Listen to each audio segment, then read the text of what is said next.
विद्यार्थी मित्रों good morning. तो आज प्रकरण तीजामो धोरण 12 प्रकरण तीजू मानव प्रजनन અને એમાં આપણે 5 લેક્ચર સુધી લીધું હતું અને હવે 6ઠું લેક્ચર. કયું લેક્ચર? 6ઠું લેક્ચર. ગઈ વખતે જે હતું એ 5મું હતું પણ બોર્ડ ઉપર લખેલું 6ઠું. બોર્ડ ઉપર જે લખાયેલું છે 6ઠું હતું એ તમારે માનવાનું 5 અને હવે આ જે લખેલું છે 6 એ 6 નંબરનું થયું. તો 5 નંબર સુધી આપણે જોયું હતું શુક્રકોષ જનનની ક્રિયા થયું, પ્રજનન કોષોનું નિર્માણ, જન્યુ જનન. આપણે જે જોઈએ છીએ જન્યુઓનું નિર્માણ, એમાં આપણે શુક્રપિંડમાંથી શુક્રકોષોના નિર્માણની ક્રિયા એને કહીશું શુક્રકોષ જનનની ક્રિયા. જન્યુ પણ કયો? તો શુક્રકોષ. તો શુક્રકોષ જનનની ક્રિયા, એ શુક્રકોષ જનનની ક્રિયા તમે જો 3 તબક્કામાં આપણે વાત કરી હતી. ગાયો ક્યાંથી શરૂ થાય? તો શુક્રોત્પાદક નલિકાની અંદર શુક્રકોષ જનન અધિચ્છેદનો કોષ હોય જે 2n હોય અને એના ઉપર પહેલો તબક્કો કયો? તો ગુણન, કે જેના કારણે અસંખ્ય કોષો બને, સંભાજન પામી અસંખ્ય કોષો બને, આદિ શુક્રકોષ. જેમાં દ્વિતીય હોય, રંગસૂત્ર કહેવાય દ્વિતીય. આવું પ્રત્યેક આદિ શુક્રકોષ, બધા આદિ શુક્રકોષ યાદ રાખજો, બધા જે બન્યા એમાંથી કોઈ એક નહીં, જે આદિ કોષો બન્યા એ બધા આએ મોટો થાય, આએ મોટો થાય, આએ મોટો થાય, બધા મોટા થાય. અને એ તબક્કાને કહીશું વૃદ્ધિનો તબક્કો. આ પહેલો તબક્કો ગુણન, બીજો તબક્કો મોટું થવું, વૃદ્ધિ પામવું, કે જેમાં જે કંઈ ભર્યું છે ડબલ થઈ જાય એટલે કદમાં જરા મોટો બને. જે બને તેનું નામ છે પ્રાથમિક પૂર્વ શુક્રકોષ. પછી પરિપક્વ વિભાજન તબક્કો શરૂ થાય કે જેમાં અર્ધીકરણની ક્રિયા જોવા મળે. અને અર્ધીકરણની ક્રિયા જાય તો 2 વખત વિભાજન થાય. એક વખત વિભાજન થાય તેને કહ્યું અર્ધસૂત્રણ 1 અને બીજું જે થાય તે અર્ધસૂત્રણ 2. એમાં આ કેવું હોય છે? તો રંગસૂત્રો અડધા કરે એવું વિભાજન. એટલે 2n હતા ને તો એમાંથી nn બની જાય અને nn વાળો જે બને તેનું નામ છે દ્વિતીય પૂર્વ શુક્રકોષ. અને બીજું જે વિભાજન થાય અર્ધસૂત્રણ 2 એ સંભાજન પ્રકારનું હોય કે જેના કારણે 4 કોષો બન્યા અને રંગસૂત્રો એની એ સંખ્યામાં રહે એટલે આપણે કહ્યું જે બન્યા એને કહ્યું પ્રશુક્રકોષ. એટલે શુક્રોત્પાદક નલિકામાં આ કોષમાંથી પ્રશુક્રકોષ બને ત્યાં સુધીનો આખો માર્ગ બતાવો. કયો માર્ગ? તો એમાંથી આ બનશે, આમાંથી આ બનશે, આમાંથી આ બનશે અને આમાંથી પ્રશુક્રકોષ બને. અને આ રીતે આખા માર્ગની અંદર તમે જુઓ તો આખી શુક્રકોષ જનનની ક્રિયા થતી જોવા મળે. એટલે પ્રશુક્રકોષનું નિર્માણ થતું જોવા મળે. અને પ્રશુક્રકોષ ગોળાકાર છે. હવે એના સ્વરૂપની અંદર, એના રચનાની અંદર જરા ફેરફાર થઈ જાય અને શીર્ષ, મધ્ય ભાગ અને પૂંછડી ધરાવતો લોબો આવો શુક્રકોષ બને. શીર્ષ આ મધ્ય ભાગ અને આવો બને, આ ગોળાકારમાંથી આવો બને. ફેરફાર જે થાય તેને આપણે કહીશું કાયાંતરણ. શુક્રકોષ કાયાંતરણ અથવા શુક્ર કાયાંતરણ. તો એ ક્રિયા આપણે હવે જોવાની છે, શુક્ર કાયાંતરણ.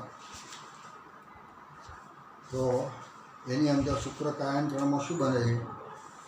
તો શુક્ર કાયાંતરણ જુઓ, શુક્રકોષ જનનની ક્રિયા આપણે આખી જોઈ લીધી. થયો છેક શુક્રકોષો બન્યા થયો અને એ રીતે તૈયાર થતા શુક્ર કાયાંતરણ. શુક્રકોષનું શીર્ષ એ સર્ટોલી કોષોના અંતઃસ્થાપિત હોય છે અને એ રીતે આપણે કઈ શુક્રકોષ બને છે.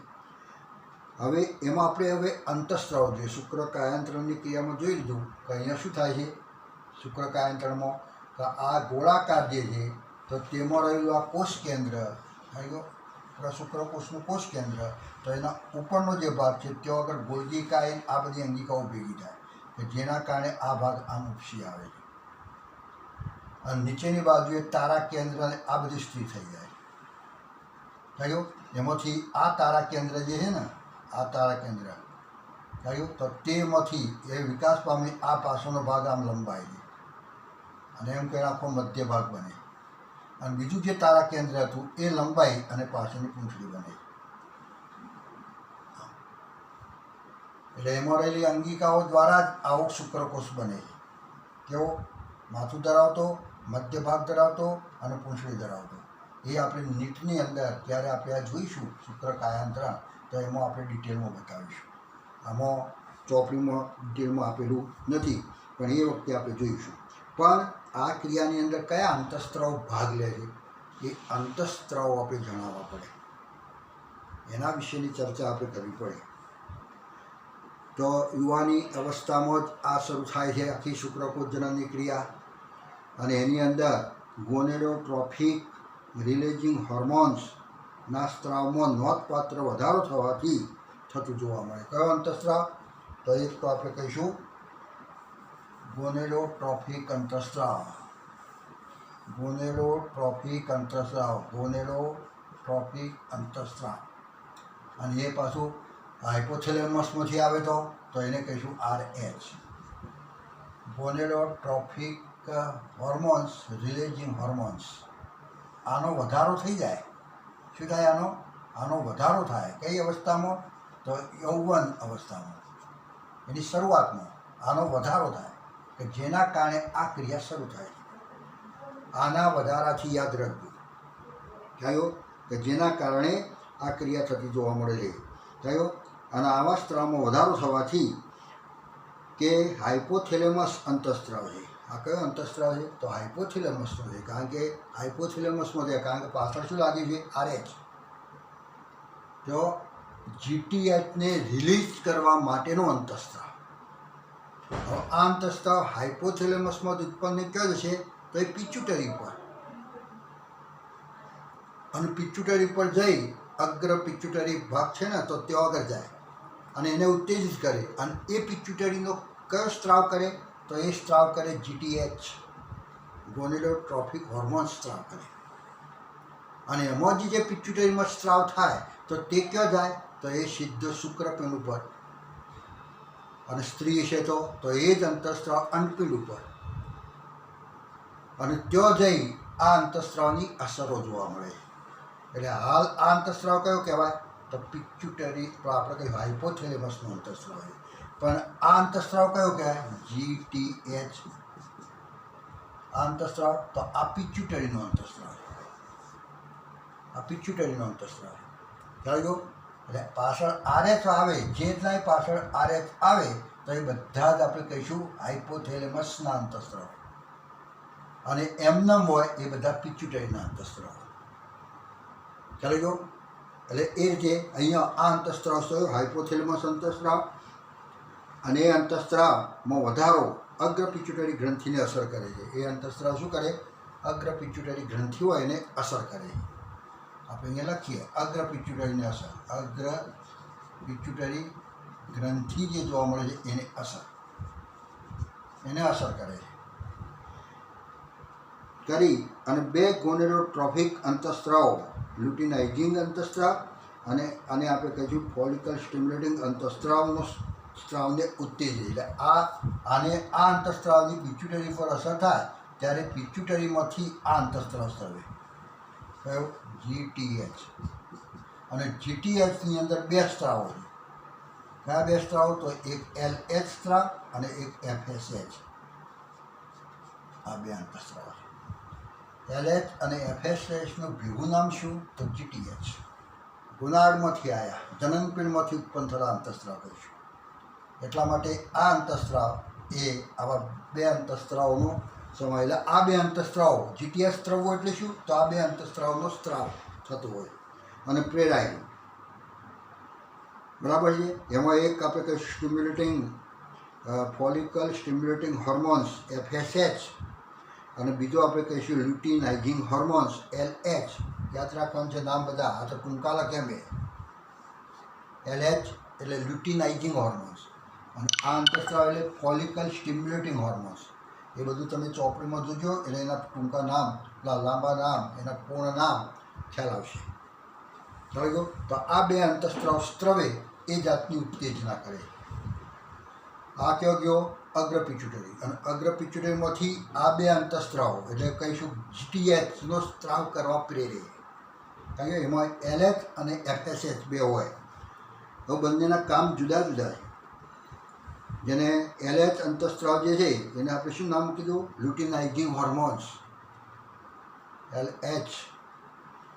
એટલે એલએચ એ લેડિંગના જે કોષો કહેવાય છે કે જોયા હતા લેડિંગના કોષો તો શુક્ર ઉત્પાદક નલિકાઓ હતી એની વચ્ચે વચ્ચે કોષોનો સમૂહ પડ્યો હતો જેને કહેતા હતા આંતરાલીય કોષો થયો અને એ જ કોષોને કહેતા લેડિંગના કોષો.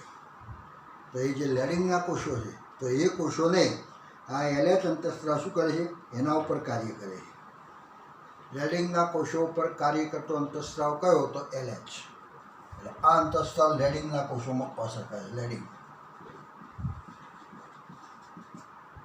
થયો આ શુક્રપિંડની અંદર લેડિંગના કોષો હોય ને અને એના પર અસર કરે છે અને એન્ડ્રોજનના સંશ્લેષણ અને સ્ત્રાવને ઉત્તેજે પછી એને એ શું કહે લેડિંગના કોષોમાંથી એન્ડ્રોજન અંતઃસ્ત્રાવ એન્ડ્રોજન અંતઃસ્ત્રાવ નરજાતીય અંતઃસ્ત્રાવ છે એનો સ્ત્રાવ સંશ્લેષણ પહેલાં એ આ અંતઃસ્ત્રાવ બનવા માંડવું એટલે શું કહીશું સંશ્લેષણ અને સંશ્લેષણ થયા પછી એનો સ્ત્રાવ. તો આવા સંશ્લેષણ અને સ્ત્રાવને પ્રેરે કયો અંતઃસ્ત્રાવ તો આપણે કહીશું એન્ડ્રોજન અંતઃસ્ત્રાવ. બરાબર. સંશ્લેષણ અને સ્ત્રાવ આ જાતની ક્રિયા કરતો જોવા બંનેની ક્રિયાને ઉત્તેજે. એન્ડ્રોજન્સ જે અંતઃસ્ત્રાવ છે શુક્રકોષ જનનની પ્રક્રિયાને ઉત્તેજે. શુક્રકોષ જનનની જે ક્રિયા થઈ ને આખી આ તો એ અંતઃસ્ત્રાવ શેના કારણે તો એન્ડ્રોજન્સના કારણે. પરીક્ષાની અંદર ટૂંકા પ્રશ્ન તરીકે આવે છે શુક્રકોષ જનનની ક્રિયા એ કયા અંતઃસ્ત્રાવથી ઉત્તેજાય છે તો આપણે કહીશું એન્ડ્રોજન્સથી ઉત્તેજાય છે. થયો પહેલાં આવે હાઇપોથેલેમસમાંથી એ અગ્ર પિટ્યુટરી ઉપર જાય અને એની અંદરથી એલએચ ઉત્પન્ન થાય અને એફએસએચ ઉત્પન્ન થાય. એમાં એલએચ જે છે એ લેડિંગના કોષો પર કામ કરે અને લેડિંગના કોષો એ એન્ડ્રોજન્સનું સંશ્લેષણ અને સ્ત્રાવને પ્રેરે છે. ને જ્યારે સ્ત્રાવ થાય બને અને બહાર પડે સ્ત્રાવ થાય તો તે વખતે આ શુક્રકોષ જનનની ક્રિયા એટલે આ કોષમાંથી આવા આમાંથી આવા બની અને પ્રશુક્રકોષ અને પ્રશુક્રકોષમાંથી સીધી જ આપણે કહીશું શુક્રકોષો બનવાની ક્રિયા પૂર્ણ કરે છે. આ બધા નરજાતીય અંતઃસ્ત્રાવ એટલે એન્ડ્રોજન્સ આખી ક્રિયાને ઉત્તેજે છે. જ્યારે એફએસએચ કોને ઉપર અસર કરે આર્ય અંતઃસ્ત્રાવ તો આ સર્ટોલી કોષો ઉપર અસર કરે છે. આ કોના ઉપર અસર કરે છે સર્ટોલી કોષો.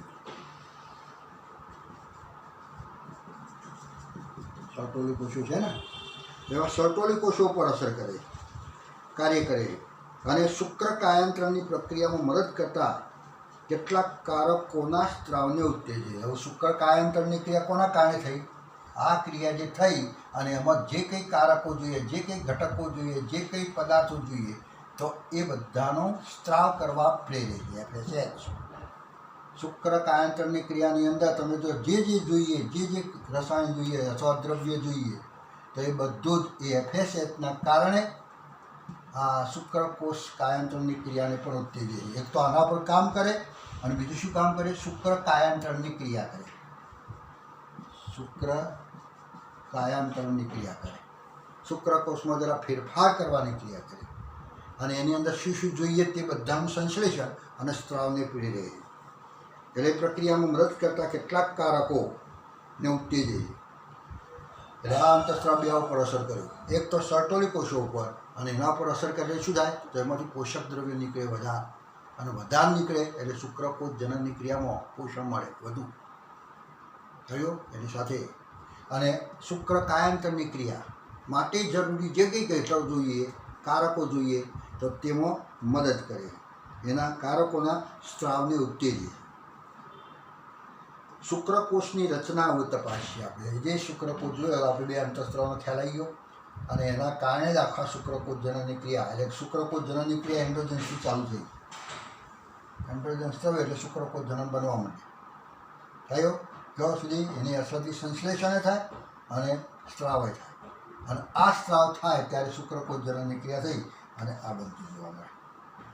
શું કહેવાય પ્રશુક્રકોષો. અને પ્રશુક્રકોષો ઉપર માંથી શુક્રકોષ બનવાની જે ક્રિયા થાય ને તો તે વખતે FSH અંતઃસ્ત્રાવ અને એ આના ઉપર કામ કરે, શુક્ર કાયાંતરની ક્રિયામાં મદદ કરે, એમાં સ્ત્રાવ અને પ્રેરે એ જાતનું કામ આ FSH કરે કે જેથી શુક્રકોષ જે ગોળાકાર હતો ફેરફાર થઈ અને લોબી પૂંછડીવાળો શુક્રકોષ તૈયાર થતો જોવા મળે.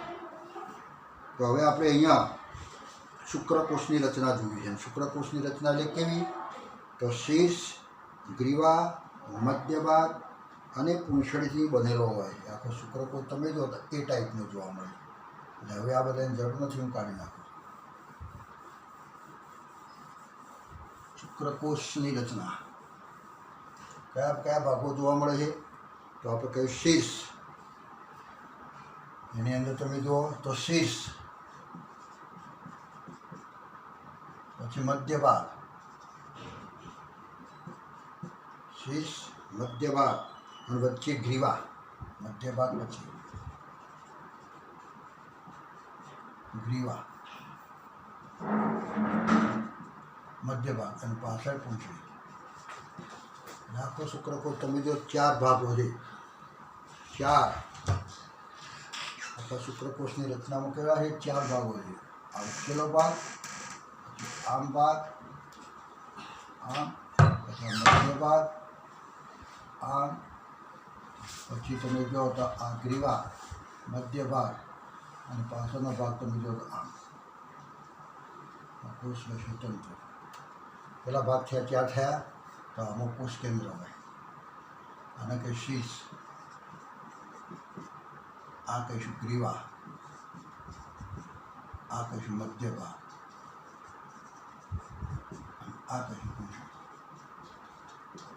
એટલે શુક્રકોષની રચનાની અંદર જે પ્રશુક્રકોષમાંથી શુક્રકોષ બન્યો એમાં પરિપક્વ શુક્રકોષમાં 4 ભાગ જોવા મળે.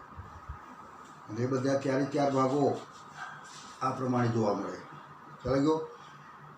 એટલે રસધાની પટલ શુક્રકોષના સમગ્ર દેહને આવરે. એના કોરે મળે તમે જુઓ તો એના કોરે મળે કોષ રસ પટલ એને કહીશું. આખા શુક્રકોષની કોરે મળે આ પ્રમાણેનો આખા દેહને કોરે મળે જે આવેલો છે તો એ કોષ રસ પટલ આખો કોષ જ છે. અને કોષના કોરે મળે શું હોય? કોઈ પણ કોષ હોય એના કોરે મળે શું હોય? કોષ રસ પટલ. કોષ રસ પટલથી ઘેરાયેલો. આવ્યો?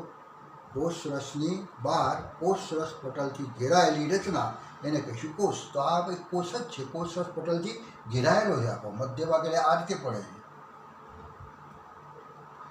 આ મધ્ય ભાગ. હા, પણ કોરે મળે શું કયું પટલ હોય છે? શુક્રકોષના કોરે મળે આવેલું પટલ, ઘેરાઈને આવેલું પટલ જે જોવા મળે તેને આપણે કહીશું શુક્રકોષ. આપણે કહીશું કોષ રસ પટલ.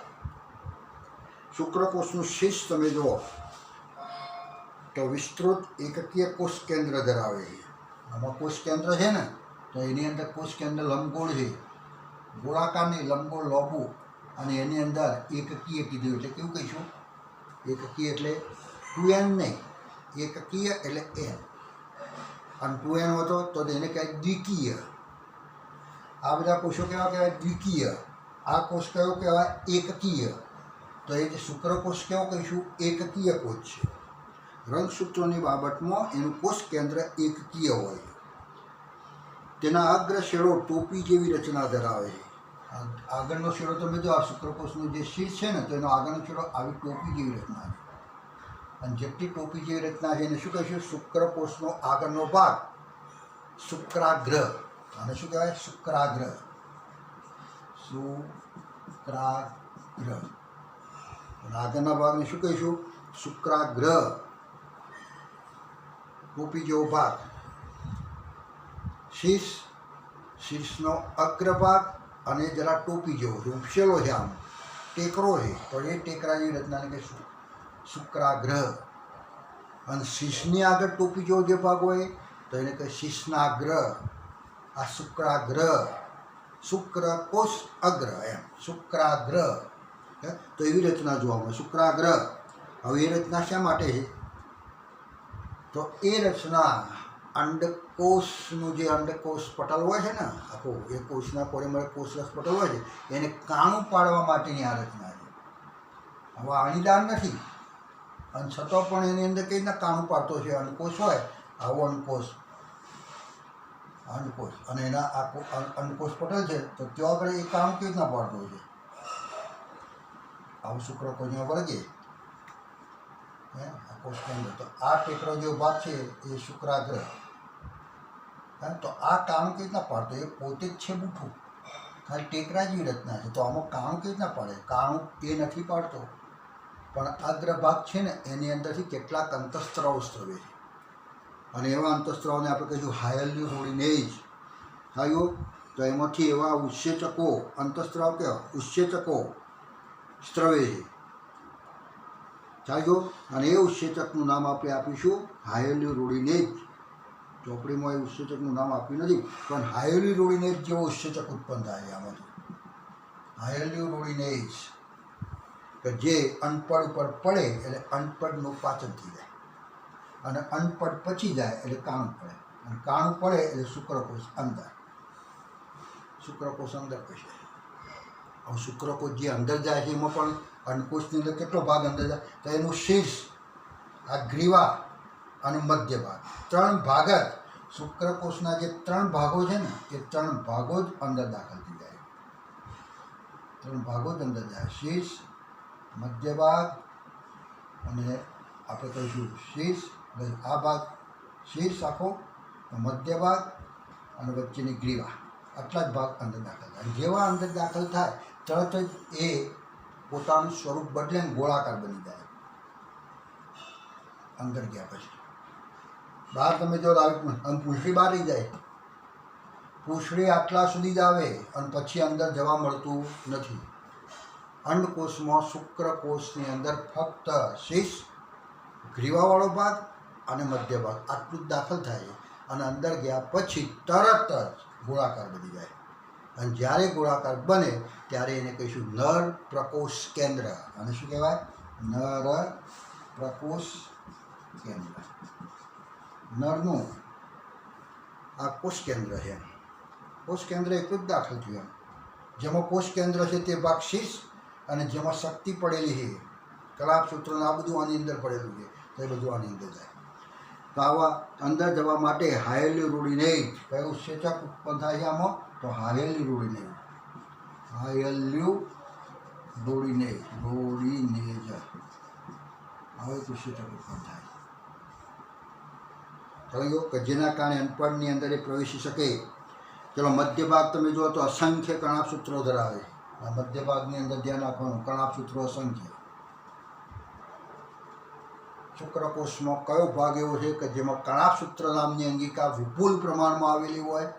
તો આપણે કહીશું મધ્ય ભાગ જે પૂંછડીના હલનચલન કરાવે. મધ્ય ભાગમાં કણાપસૂત્ર તે શક્તિના કારણે પાછળેલી પૂંછડી આમાં હલનચલન દર્શાવે છે એ કણાપસૂત્રના કારણે. તો એના કારણે તમે જો હલનચલન માટે શક્તિ પૂરી પાડે છે. મધ્ય ભાગ છે ને તો તેમાંથી શક્તિ મળે છે કે જેના કારણે પૂંછડીનું હલનચલન થાય છે.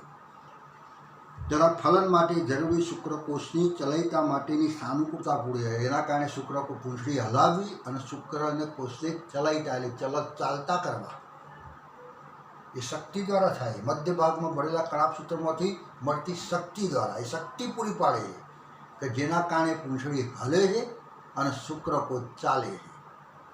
ક્યાં સુધી ચાલવાનું? તો અંડકોષ મળે ત્યાં સુધી. તો પૂંછડી હલાવવાનું અને શુક્રકોષની ચલાયતા આપવાનું ચલિત રાખવાનું અંડકોષ છે ત્યાં સુધી ચાલતા રાખવાનું કામ આપણે કહીશું મધ્ય ભાગમાં ભરેલા કણાપસૂત્રોમાંથી મળતી શક્તિ દ્વારા ક્રિયા થતી હોય. પછી મૈથુન ક્રિયા દરમિયાન પુરુષ લગભગ કેટલા 200 થી 300 મિલિયન જેટલા શુક્રકોષોનો ત્યાગ કરે છે.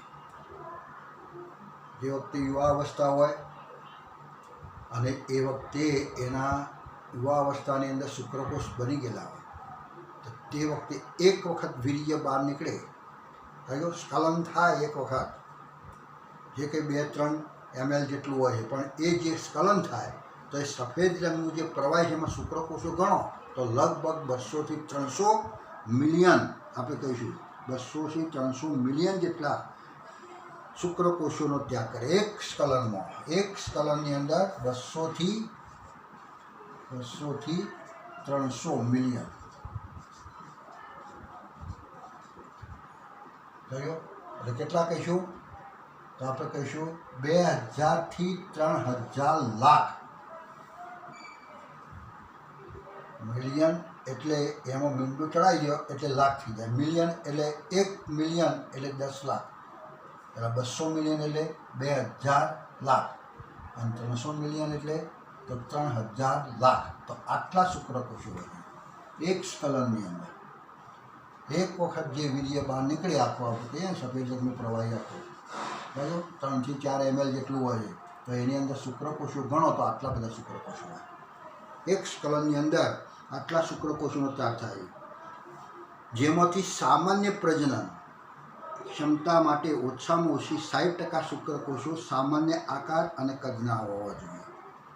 હવે એમાં શુક્રકોષો આટલા બધા છે, પણ એમાંથી 60% કેવા હોવા જોઈએ? તો સામાન્ય આકાર ધરાવતા અને પ્રજનન કરી શકે. શુક્રકોષ અંડકોષમાં જવાનું જે છે ને, તો એમના જવા માટે એ કરી શકે. સામાન્ય પ્રજનન માટે આપણે શું કહીશું? સામાન્ય પ્રજનન ક્ષમતા માટે.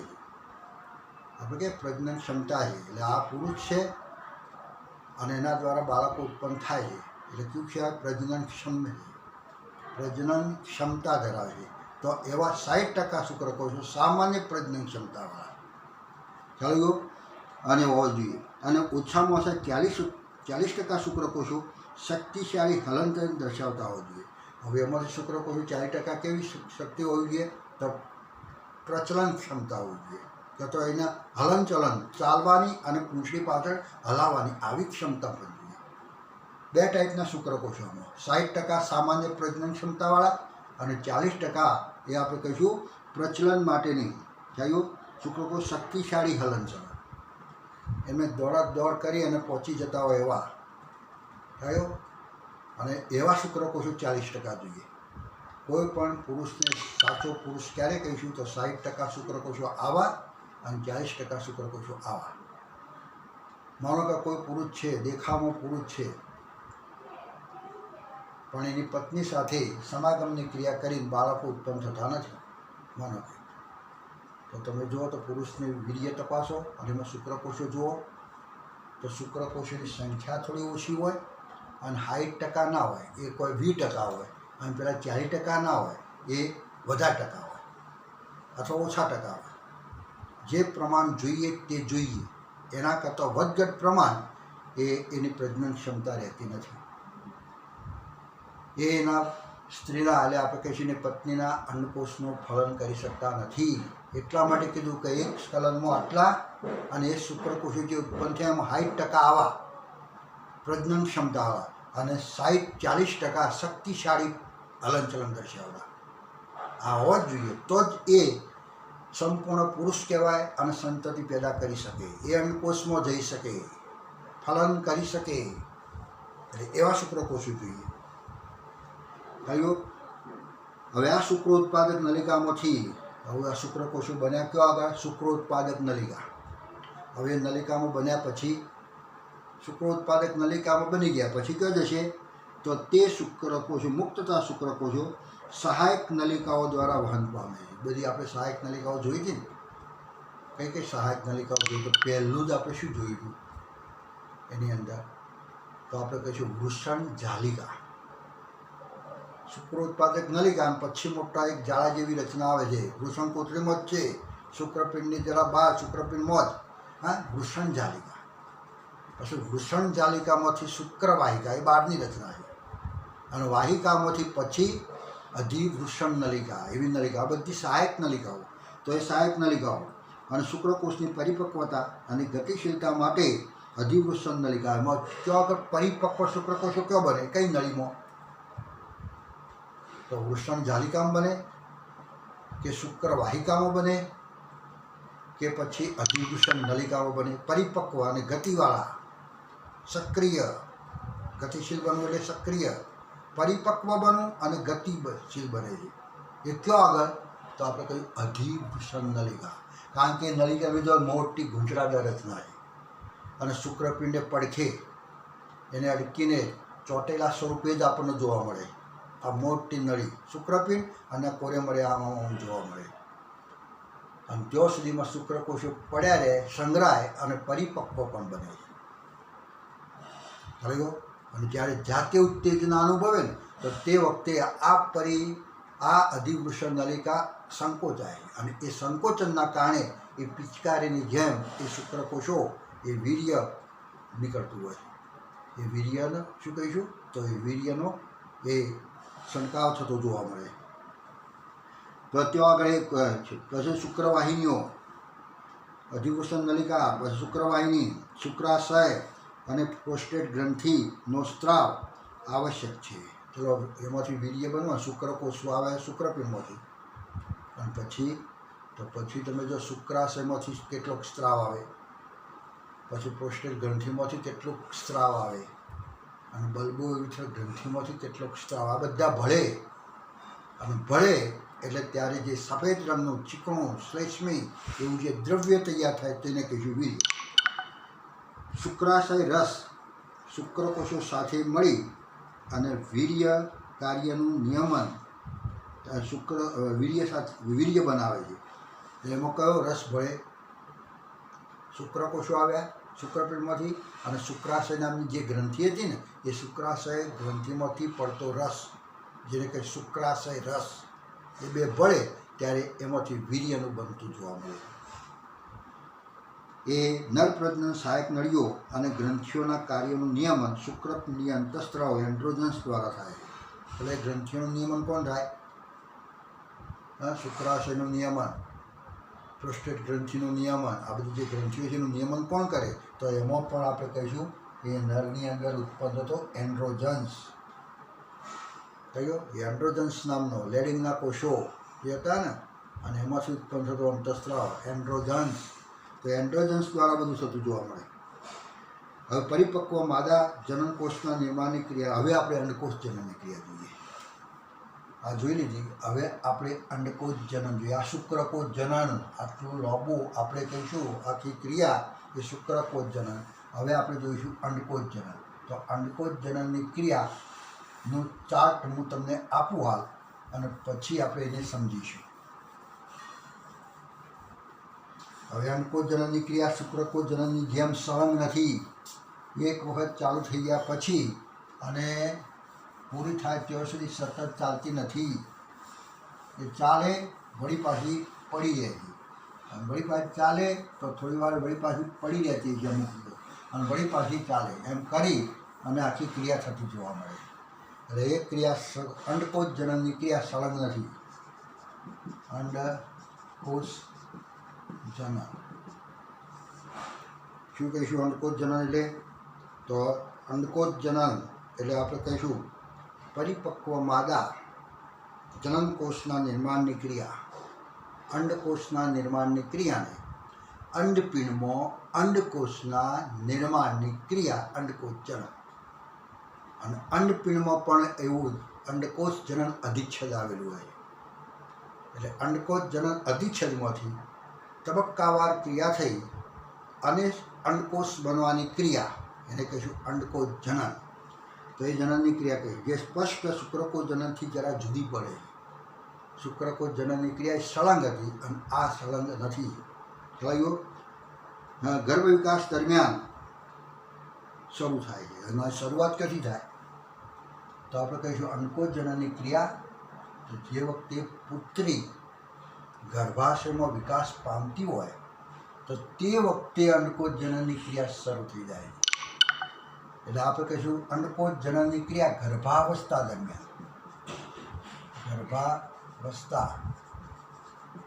ગર્ભાવસ્થા દરમિયાન શરૂ થાય.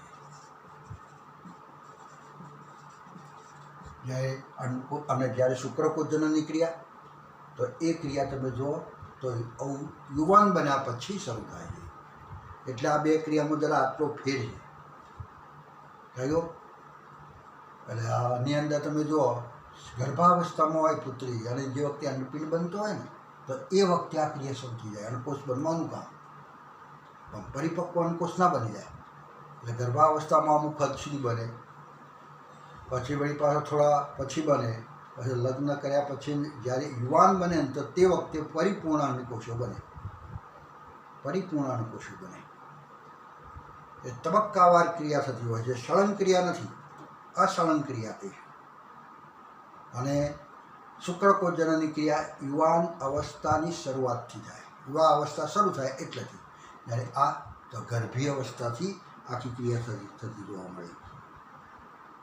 એ દરમિયાન થતી હોય જ્યારે ગર્ભીય અંડપિંડમાંથી લાખો જનન અધિચ્છદ એટલે આદિ શુક્રકોષ, આદિ અંડકોષો કયો આદિ પૂર્વ અંડકોષો નિર્માણ પામે છે. એમાંથી બધા અંડકોષો બને. કેવા? તો જનન અધિચ્છેદ કોષ હોય તો એની અંદરથી આદિ અંડકોષો બને, જેને કહીશું આદિ અંડકોષો. તેમાં 2n રંગસૂત્રો હોય છે અને આખી એક કોથળી બનતી હોય છે.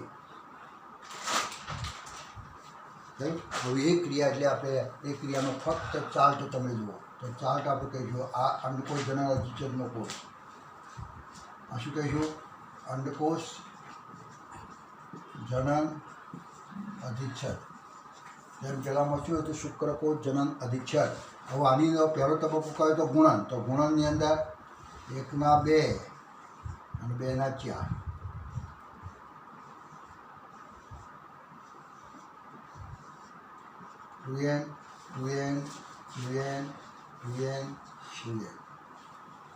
આ જે બને એને શું કહીશું?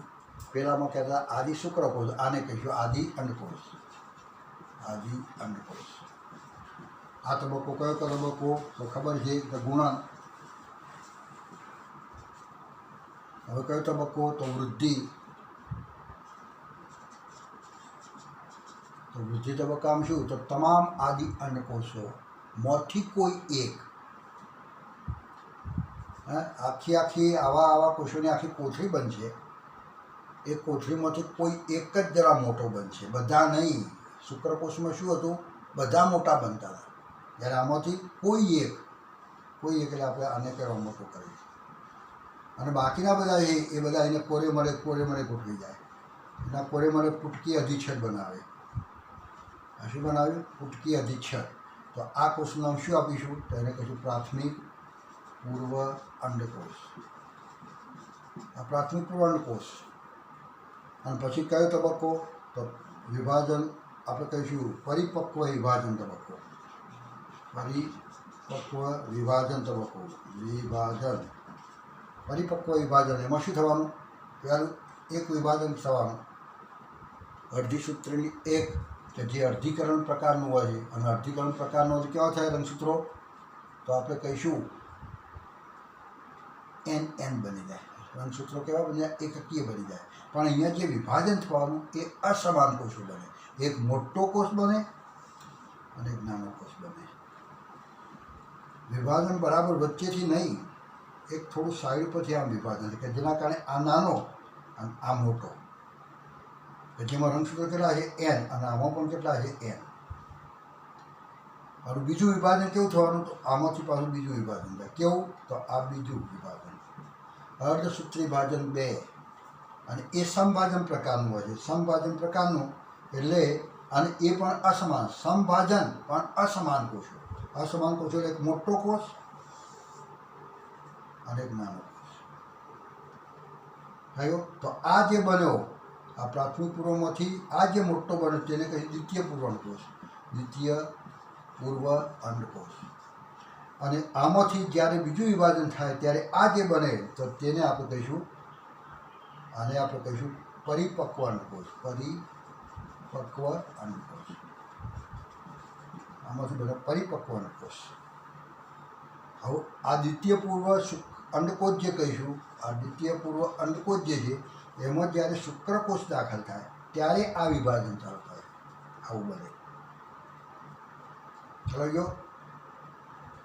એટલે આટલાથી જે આટલો વિકાસ થયો તો ગર્ભીય અવસ્થામાં.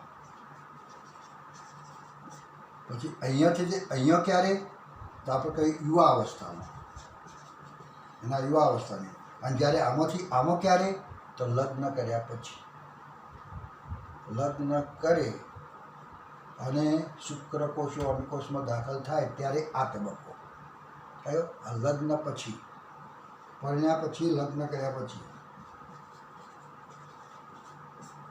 પેલા જો ગર્ભાવસ્થામાં શરૂ થઈ, વળી પાછું પડી રહી છે, પછી યુવા અવસ્થામાંથી પાછું આ શરૂ છે, અને વળી પાછું પડી રહ્યું. જ્યારે લગ્ન થાય ત્યારે આવો અંડકોષ બને. પરિપક્વ અંડકોષ લગ્ન કર્યા પછી તૈયાર થતો હોય. ચાલી ગયો? લગ્ન કર્યા પછી તૈયાર થતો હોય. એટલે આવો આપણે કહ્યું પરિપક્વ અંડકોષ દ્વિતીય પૂર્વ અંડકોષમાં શુક્રકોષ દાખલ થાય ત્યારે આવો અંડકોષ બને છે. અને એમ કહીને અંડકોષ જન્મની ક્રિયા આપણે આ પ્રમાણે ચાર્ટ આપણે આપીશું. તો આટલા સુધી રાખીએ છીએ. ચાર્ટ જ જોયો, એની વિગતે ચર્ચા આપણે આ પછી જોઈશું. અને તમારે જોવું હોય તો ચોપડીની અંદર એ ચાર્ટ દોરેલો છે ભાઈઓ, પેજ નંબર 49 અને તબક્કા સુધી લખેલું છે. અને એનું વર્ણન અથવા એને કહીશું રચના, એ આપણે પછી જોઈશું. ચાલો તો આવજો. Thank you.